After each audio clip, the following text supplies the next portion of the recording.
So UFC 310 just happened a little over an hour ago.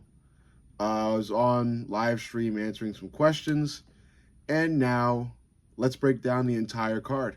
My name is Mr. Fight Companion, and without further ado, let's get right into it. So, starting with the early prelims, the first fight, Kennedy Nzechukwu versus Lucas Brzezicki. It's exactly like I said it would go. Kennedy just makes short work of Lucas in the fucking first round. None much to say. Lucas is a can. Next. Clay Guida versus Chase Hooper. Like I said, Clay Guida is like fucking 3,000 years old. He's gonna pull some crazy shit, so Chase Hooper is just gonna find some way to get a submission secured. And like I said, it would happen in round one. It happened in round one. 2 for 2. Next fight, Michael Chiesa, Max Griffin. I had Michael Chiesa somehow finding a win in the third round via submission, and I said it, and it happened exactly as I said. It happened exactly as I said it. Exactly as I said it would. Third round submission, Michael Chiesa win, underdog win. Exactly like I said it would happen, it happened. 3 for 3, exact. Not just the winner, but the way the winner won. Exact, 3 for 3. Joshua Van, Cody Durden. I had Joshua Van knocking out Cody Durden in the second. That didn't happen. Cody Durden's chin held up amazingly, fantastically. But Joshua Van still got the win. So I got the win right. Decision win. Cody Durden was getting fucking pieced up almost the entire fight. Joshua Van wins via decision. Next up, Eric Anders, Chris Weidman. I had Eric Anders via TKO. I forget which round it was. I had Eric Anders winning via TKO, or no, KO in the second round. It actually didn't happen. He got TKO instead in the second round, but it's still, KO, TKO. Same shit, still got it right exactly. So, Eric Anders beats Chris Weidman. Chris Weidman is too damn old. And this should be a warning to all fucking MMA fighters over the age of 40. Just retire, man. Fucking retire. Unless your name's Joel Romero, fucking retire, man. Randy Brown, Brian Battle. This one was a controversial fight, obviously, because Randy Brown came out doing really well. Great takedowns, very nice judo-like trips, and very good striking, too. He had an answer for almost every one of Brian Battle's punches, and I thought he won the fight, but somehow the judges gave it to Brian Battle. I would call it a robbery. I think it was a robbery. I think Randy Brown actually won, but they gave it to Brian Battle. Very controversial. The audience booed Brian Battle. Brian Battle fought back. Called the whole of Vegas a bunch of degenerates. And then it was kind of fell off from there. But I still like Brian Battle. I think he's very entertaining, and I think he's got a bright future. Although I did not think he won this fight. But somehow, they gave it to him. Must have been the plot armor. Moving on. Movsar Evloev, Aljamain Sterling. This was a big fight. A lot of people were looking forward to this fight. I had Aljamain Sterling because I thought that his back-taking techniques are just way too fucking good for Evloev. I did think the fight was going to be close, and it was close. Even though it was a unanimous decision for Movsar Evloev, I thought Aljamain Sterling won it. I think... the only thing good that Evloev did was kind of flip the script at the end of every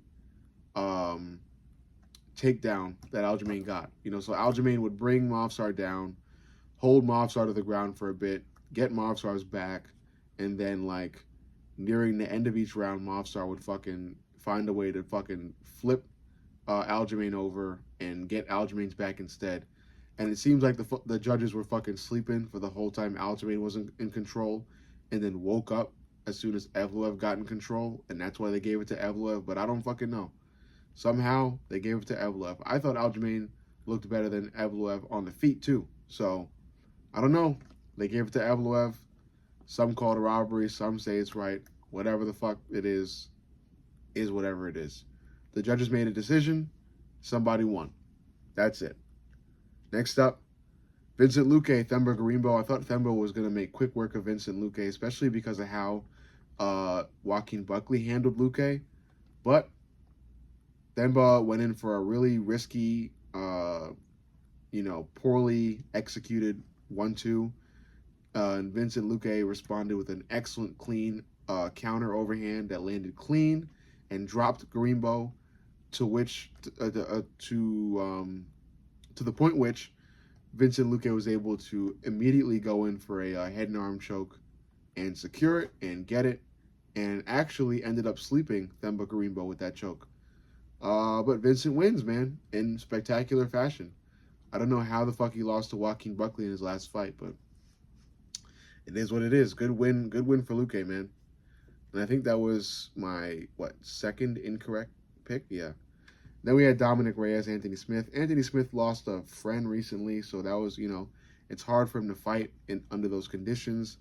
But I mean, still, despite that, the decision he made, I gotta say it was stupid, man.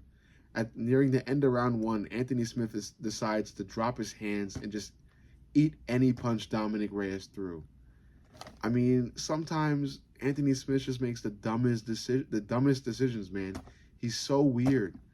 Anthony Smith is so fucking weird, man, with his fighting. Like, I get it, man. Like, some people are weird. I get, like, everybody has their own fucking thing. But in fighting, you don't do the shit that Anthony Smith does, okay? You just don't, because you're going to get the fucking L if you do. And lo and behold, Anthony Smith takes the L. Dominic Reyes finishes Smith via fucking ground and pound in round 2. Good shit for Reyes, but I don't think Reyes beats any of the top light heavyweights. Next up, Nate Landwehr, Doo Ho Choi. Landwehr, I thought Landwehr would win, but I was unaware that Landwehr was like a brawler, where it's like you can't get shit going unless you're fucking like always in the pocket. Doo Ho Choi was able to fucking like land these really timely uppercuts like all the fucking time, and really just land everything, really clean stuff. And then Doo Ho was able to secure the crucifix position on the ground, and from that point, Nate Landwehr is fucking defenseless, so the ref had to step in and call the fight. Great shit for Doo Ho Choi, man. Next up, Bryce Mitchell versus Kron Gracie. I had Kron Gracie because I thought Bryce Mitchell was really just gonna try and fucking grapple Kron Gracie, which he did, but I thought Kron Gracie was gonna be able to fucking, somehow just, whenever Bryce Mitchell would grapple him, flip it around and be able to fucking submit Bryce Mitchell. So I had Kron Gracie submitting Bryce Mitchell in the 3rd round, but it ended up not being like that. Kron Gracie kind of looked helpless on the ground a lot of the time, pulling guard like all the fucking time. And then the final time Kron Gracie pulled guard, Bryce Mitchell decided to fucking slam Kron into the fucking ground, and it worked. Kron was kind of rendered halfway unconscious, and then Bryce Mitchell started fucking raining elbows down and won. So great on Bryce Mitchell. Great bounce back from his devastating knockout loss to Josh Emmett. Next up, Cyril Gane versus Alexander Volkov. This was an interesting fight because I wanted to see what version of Cyril Gane we would get. But it turns out it wasn't a great version. Cyril Gane has improved with his grappling, so that was nice to see, but his striking seemed to have paid the price for that because it did not look good, and Volkov was landing a lot. And somehow, they gave the fight to Gane. I don't know how the fuck they did. I think Volkov should have won that fight. Even Cyril Gane thought that Volkov should have won that fight because after Cyril Gane got the decision win, he walked out of the cage. So, then he was brought back and he talked about how he wasn't happy with his performance. And he's right to feel that way because nobody's happy with his performance. It was really bad. For a guy known for how beautiful his striking is, it looked piss poor. Next up, Shavkat Rakhmonov, Ian Machado Gary. This was a good fight, man. It was a great fight. Ian Gary lost, obviously, but I think Ian Gary won in some ways. One specific way is being the first man to bring Shavkat Rakhmonov to a decision. And I think it was a close fight. Even though Shavkat got a unanimous decision win, I think it was very close. especially because, especially in the beginning, Ian Gary was not letting Shavkat take him down. Um, the only thing that costed Ian the fight was Ian Gary's decision to start kicking late. Ian Gary should have came out of the fucking gate kicking. Body kicks, head kicks, leg kicks, throwing all of them in sequence, a mixed sequence, but sequence. And I think that would have really threw Shavkat off. But Ian Gary decided to fucking keep with punching, especially early on, and that just let Shavkat be able to fucking spam overhands and land a number of them. But I think if Ian Gary started kicking early, I think he would have been able to establish range really well and just throw Shavkat off his game, especially on the feet. But Ian Gary decided to be fucking stupid about it. And there goes his first L. Good on Shavkat, though. He fights Bilal next. And last fight of the card, Alexandre Pantoja versus Kai Asakura. Everybody's like, oh, Kai. Pantoja is dominant, man. He's far too dominant for anybody in the fucking division. Okay? That's just what it is. Kai came out looking exactly how I thought he would come out. Slippery. He was able to land all the shit that he's known for landing, but Pantoja eats it all and marches forward. Pantoja finds a way to get to Kai's back by just laying on top of him, as I said he would do. He takes the back of Kai Asakura and submits Kai Asakura and sleeps him. That's just Pantoja for you. A dominant guy with a powerful chin. A chin made out of fucking vibranium straight from Wakanda. And he just fucking eats people's punches, marches forward, and lays on top of you. And sometimes finds a submission. And sometimes will even piece you up on the feet, like he did Kai too. Because he landed a couple shots, and one of them even dropped Kai early on. So, great shit for Pantoja. People have to realize his dominance.